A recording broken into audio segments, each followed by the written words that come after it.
पुढच्या बातमीकडे वळूयात. एखाद्या व्यक्तीनं जाणून बुजून एखादी चूक केली. त्या चुकीचा आधार घेत स्वतःचा फायदा करून घेतला. त्या चुकीमुळे लाखो करोडो लोकांना फटका बसला आणि मग त्या व्यक्तीनं चूक मान्य केली. तर तुम्ही काय कराल? त्या व्यक्तीला माफ कराल की त्या व्यक्तीला त्या चुकीची शिक्षा द्याल? की चूक मान्य केली म्हणून त्या व्यक्तीला प्रायश्चित्त घ्यायला लावाल? हे सगळे सवाल आम्ही विचारतोय. याचं कारण आहे उपमुख्यमंत्री अजित पवार यांनी दिलेली एक कबुली. कारण पहिल्यांदाच लाडकी बहीण योजनेच्या बाबतीत महायुती सरकारनं आपली चूक मान्य केली आहे.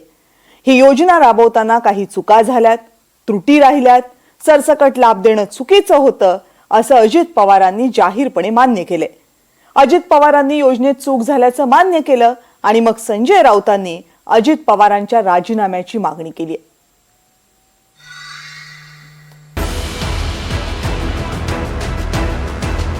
लाडकी बहीण योजनेत त्रुटी आहेत. सरसकट योजनेचा लाभ देणं चूक होती. अपात्र महिलांनी या योजनेचा लाभ घेतलाय. योजनेची पडताळणी आधीच व्हायला हवी होती. आता लाडकी बहीण योजनेचं हे सत्य एव्हाना अवघ्या महाराष्ट्राला माहीत झाले. हे माहीत नव्हतं ते फक्त ही योजना राबवणाऱ्या सरकारला, मंत्र्यांना आणि शासकीय अधिकाऱ्यांना. किंवा असं म्हणा ना की माहीत असूनही ते माहीत नसल्याचं आवाहन होते.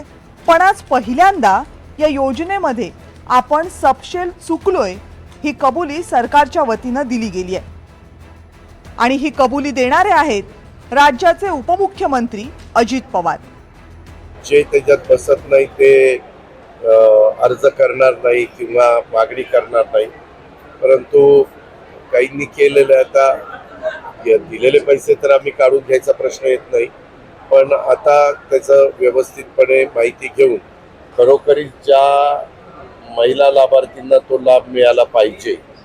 साधारण आमचं त्यावेळेस ठरलेलं होतं 20,000 रुपये महिना उत्पन्न जे इन्कम आहे त्याच्या आतमधल्यांना द्यायचं, असं म्हणजे 2.5 लाख रुपये वर्षाला असं ते ठरलेलं होतं. तर काही झालं, काही मध्ये कमी केले. आता जसं जसं आपण शोधतोय तसं तसं तुम्ही म्हणताय तशा केसेस पुढे येत आहेत. त्या आल्यानंतर आपण त्याच्यातनं कमी करण्याचा प्रयत्न. 2024च्या विधानसभा निवडणुकांच्या काही महिने अगोदर लाडकी बहीण योजनेची घोषणा झाली. 21 ते 65 वर्ष वय असलेल्या सगळ्या महिलांना दर महिन्याला 1,500 रुपये देण्याचं सरकारनं कबूल केलं. पण कोणत्या महिलांना या योजनेचा लाभ घेता येणार नाही याबाबत मंत्री काही बोलतच नव्हते. मतदानाची तारीख डोळ्यासमोर धरत धडाधड अर्ज भरून घेतले. त्या अर्जांची कोणतीही पडताळणी झाली नाही आणि पैसेही वाटायला सुरुवात झाली. मतदानाला जाईपर्यंत महिलांच्या खात्यात जवळपास 7,500 रुपये जमाही झाले होते. राज्यात भरघोस मतदान झालं आणि लाडकी बहीण योजना आणणारी महायुती पुन्हा एकदा सत्तेत आली. महायुती सरकार पुन्हा सत्तेत येईपर्यंत लाडक्या बहिणींची संख्या 2,47,00,000 इतकी होती. इतक्या लाडक्या बहिणींना दर महिन्याला पैसे देण्यासाठी प्रचंड खर्च होत होता आणि म्हणूनच सरकारनं पुन्हा अर्जांची पडताळणी सुरू केली. आधी योजनेचा लाभ द्यायचा आणि नंतर अर्जांची पडताळणी करायची अशी ही महाराष्ट्रातील बहुतेक पहिलीच योजना असावी. निवडणुकीपूर्वी या योजनेचा गवगवा झाला आणि निवडणुकीनंतर या योजनेच्या निकषांचा गवगवा सुरू झाला. आता या योजनेतून आतापर्यंत किती महिलांना बाजूला काढण्यात आले ते बघा. लाडकी बहीण योजना सुरू झाली तेव्हा 2,67,00,000 महिलांनी आपले अर्ज दाखल केले. 2,47,00,000 महिलांना या योजनेचा लाभ मिळाला. निवडणुका झाल्यानंतर एकाच कुटुंबातील दोघींना लाभ मिळत असणाऱ्या 10 लाख महिला या योजनेतून अपात्र ठरल्या. संजय गांधी निराधार योजनेच्या लाभार्थी असताना सुद्धा लाडकी बहीण योजनेचा लाभ घेणाऱ्या 2,30,000 महिला या योजनेतून अपात्र ठरल्या.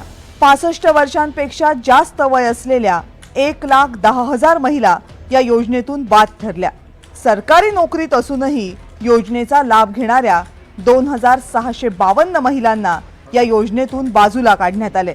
याशिवाय कुटुंबातील सदस्यांच्या नावे 4 चाकी गाडी असलेल्या, नमो शक्ती योजनेच्या लाभार्थी असलेल्या आणि स्वेच्छेनं या योजनेतून नाव मागे घेणाऱ्या अशा 1,60,000 महिला या योजनेतून बाजूला झाल्यात. आतापर्यंत जवळपास 15 लाख महिलांचे अर्ज बाद झालेत. पण 6 लाख सरकारी कर्मचाऱ्यांची पडताळणी शिल्लक आहे. करप्राप्त उत्पन्न असणाऱ्या महिलांची पडताळणीही बाकी आहे. त्यामुळे या योजनेतून बाद होणाऱ्या महिलांचा आकडा आणखी वाढू शकतो. मग त्याबद्दल तुम्ही प्रायचित घ्या. काय प्रायचित? राजीनामा द्या. अर्थ खात्यातून हा घोटाळा झालेला आहे. पैसे कोणी दिले? या राज्याचे पैसे लुटले कोणी? या राज्याचे पैसे तुम्ही लुटू दिले.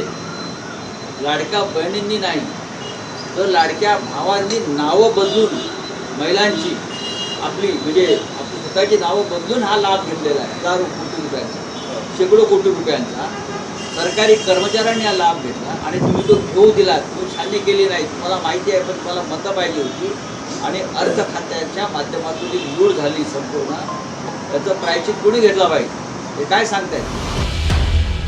पण प्रश्न असा आहे की आत्ताही अपात्र असलेल्या अनेक महिला या योजनेतून पैसे घेतच आहेत आणि आत्तापर्यंत अपात्र ठरलेल्या आणि भविष्यातही अपात्र ठरणाऱ्या महिलांकडून पैसे परतही घेतले जाणार नाहीयेत.